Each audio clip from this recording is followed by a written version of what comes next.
पढ़ेंगे particular integral निकालने के केसेस। हमारे पास पर्टिकुलर इंटेग्रल फाइंड करने के बहुत सारे केसेस हैं कि अगर राइट हैंड साइड एक्सपोनेंशियल हो, right hand side trigonometric function हो, राइट हैंड साइड प्रोडक्ट का दो टर्म्स का प्रोडक्ट हो, हम डिफरेंट केसेस में पर्टिकुलर इंटेग्रल कैसे निकालना है वो हम इसमें देखेंगे। ठीक है, पर्टिकुलर इंटेग्रल के अलग अलग केसेस अब हम डिस्कस करेंगे। नेक्स्ट है हमारे पास case for particular integral.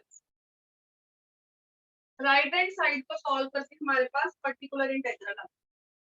Case first लेते हैं व्हेन x, तो कैपिटल X है कि हमारे पास राइट हैंड साइड, अगर right hand side exponential given हो, ठीक है, इसके लिए पर्टिकुलर इंटेग्रल निकालने के लिए लेफ्ट साइड पे जो f ऑफ d था राइट हैंड साइड पे आके डिवाइड हो जाता है। लेफ्ट साइड पे था ना f of d into y equals to capital X, तो f ऑफ d इधर आके डिवाइड हो जाता है, राइट हैंड साइड के साथ डिवाइड में लगता है। ठीक है, इस केस में हम क्या करते हैं, पर्टिकुलर इंटीग्रल राइट से ये लेफ्ट मूव करता है और यहाँ पे हम d की वैल्यू a, जो भी यहाँ पे x का कॉम्पोनेंट है वो पुट करते हैं। अगर तो ये नॉट इक्वल टू 0 है तो इसको सॉल्व करके जो भी कांस्टेंट आएगा वो आपका आंसर हो जाएगा। ठीक है, बट अगर ये 0 हो जाता है फिर हम बोलते हैं रूल फेल। फिर उस केस में रूल जो है वो फेल हो जाता है। फिर हम पर्टिकुलर इंटेग्रल निकालने के लिए फिर हम कुछ स्टेप और करते हैं। फिर अगेन हम दोबारा क्या करते हैं पर्टिकुलर इंटेग्रल के लिए, particular integral equal to x, इसको x से मल्टीप्लाई करते हैं x से, और ये जो नीचे f ऑफ d है इसका हम डेरिवेटिव लेते हैं और जो आएगा उसको हम e raise to power ax पे फर्दर अप्लाई करते हैं। ठीक है, तो अब कैसे करेंगे, एक्सपोनेंशियल का रूल क्या था, d को a पुट कर दो, तो ये आगे लगता है जब f डैश और d को हमने क्या पुट किया a। अगर तो ये नॉट इक्वल टू 0 है तो जो भी कांस्टेंट आएगा वो हमारा आंसर हो जाएगा, और अगर ये 0 आ जाए अगेन रूल फेल। फिर हम क्या करते हैं, इसको x स्क्वायर से मल्टीप्लाई करेंगे और इसका अगेन डबल डेरिवेटिव निकालेंगे और फिर इस पे अप्लाई करेंगे। इस प्रोसेस को हम तब तक कंटिन्यू करेंगे जब तक कि हमारा कोई कांस्टेंट आंसर ना आ जाए। अगर तो रूल फेल होगा तो अगेन पर्टिकुलर इंटीग्रल क्या बन जाएगा, x square 1 over f double dash d into e raise to power ax। ठीक है, अगर ये फेल हो जाए एंड कंटिन्यू टिल, इसको कब तक कंटिन्यू करोगे, वी गेट डिजायर्ड आंसर, जब तक हमारा आंसर नहीं आ जाएगा, जब तक डिनोमिनेटर नॉन जीरो नहीं आ जाएगा। ठीक है, तो हमने क्या किया, जब भी ax था f ऑफ d के अंदर हमने d को क्या पुट कर दिया, a पुट कर दिया। अब हम इसके ऊपर कुछ क्वेश्चन देखेंगे। अच्छा, हम d को a ही क्यों पुट करते हैं, उसका क्या लॉजिक है, राइट हैंड साइड क्या है, e raise to power a, इसका डेरिवेटिव निकालो, c ऑपरेटर मींस डेरिवेटिव क्या आएगा, e raise to power ax into a, तो dx क्या आ गया, a into e raised to power a, ये क्या था x, x इन दोनों को कंपेयर करो, d क्या आ गया a, इसलिए हम d को a पुट करते हैं।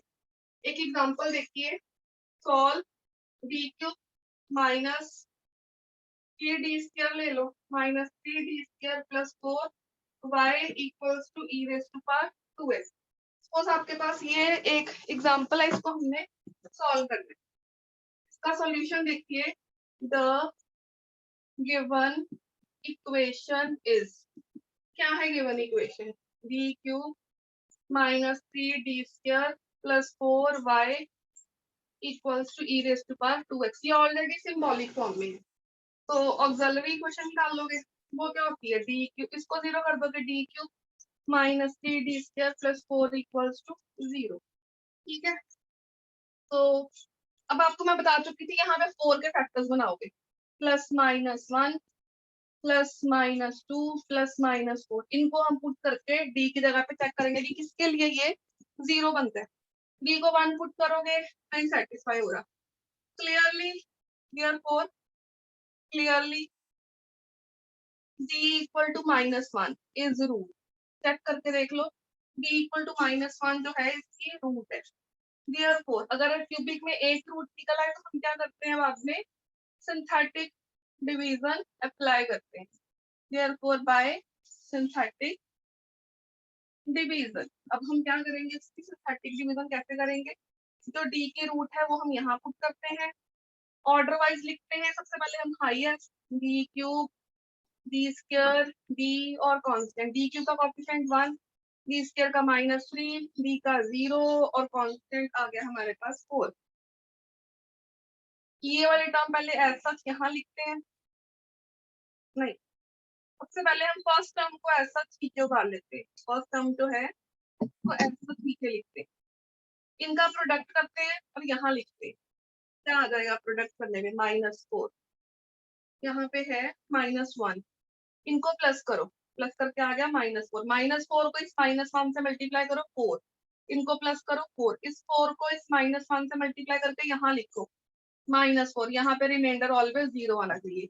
अब इस d क्यूब का नहीं, इस d स्क्वायर का कोएफिशिएंट ये आ जाएगा 1, d स्क्वायर, d का आएगा ये -4d, कांस्टेंट टर्म की जगह पे आएगा ये +4 इक्वल्स टू 0। अब हम इसके ठीक है, इसके रूट्स हम जब निकालेंगे तो इसमें हम थोड़ी सी एडजस्टमेंट कर सकते हैं। -4d को मैं लिख सकती हूँ -2d, माइनस एडजस्टमेंट करके इनको एडजस्टमेंट कर सकते हैं, -2 कॉमन ले लो तो d -2 दोनों में से कॉमन आ गया, अंदर क्या आ गया d -2, यहाँ से d की वैल्यू आ गई 2 और 2, रियल और सेम रूट, ठीक है। तो वाई सी कॉम्प्लीमेंट्री फंक्शन क्या आएगा, तो एक रूट इसकी हमने ली थी -1, ऑर्डर मैटर नहीं करता, आपकी चॉइस है, जैसे मर्जी लिख लो, चाहे यहाँ पे लिख लो, चाहे आप -1 यहाँ पे लिख लो, ऑर्डर मैटर नहीं करता। तो क्या था C1 e⁻m1x प्लस रिपीटेड के लिए C2 plus C3x e⁻mx, repeated root क्या है 2x, ये इसका कॉम्प्लीमेंट्री फंक्शन निकल आया। अब मैंने इसका निकालना है पर्टिकुलर इंटीग्रल, ठीक है, अब मैंने क्या निकालना है इसका पर्टिकुलर इंटीग्रल। पर्टिकुलर इंटीग्रल की आपको पता है ये जो इक्वेशन है इसके साथ ऑपरेट होती है, तो 1 ओवर इसको इसके साथ डिवाइड कर दो, d क्यूब -3d² +4 और इधर क्या है e की पावर 2x। आपको पता जब भी e की पावर ax को हम f ऑफ d में d की जगह पे a पुट करते हैं, f ऑफ d के अंदर d की जगह पे हम a पुट करते हैं, ठीक है। तो d की जगह पे जब हम a पुट करेंगे तो ये e की पावर 2x आगे आ जाएगा, यहाँ पे पुट कर दो, ये बन जाएगा 2 का क्यूब -3, 2 का स्क्वायर और +4, ये आ जाएगा, ठीक है। इसको हम सिंप्लीफाई करेंगे तो ये आ गया 0 फॉर्म, रूल फेल, ठीक है। Therefore rule fails in this case, यहाँ पे हमारे पास रूल जो है वो फेल हो गया। अगेन दोबारा केस ऑफ फेलियर लेंगे, क्या था x से मल्टीप्लाई करो, यहाँ पे इसका डेरिवेटिव ले लो, ठीक है। इसका डेरिवेटिव क्या आएगा d क्यूब का 3d², 3 2 6 और d और कांस्टेंट का 0 और e की पावर 2x। अब इसके अंदर d की जगह पे हम 2 पुट करेंगे, इसके अंदर क्या आएगा x इंटू 1 ओवर 3, 2 का स्क्वायर -6 इंटू 2 और e की पावर 2x इस साइड पे आ जाएगा लेफ्ट साइड। ये आप देखो सॉल्व करके ये फिर 0 आ गया, rule fail, again rule fail.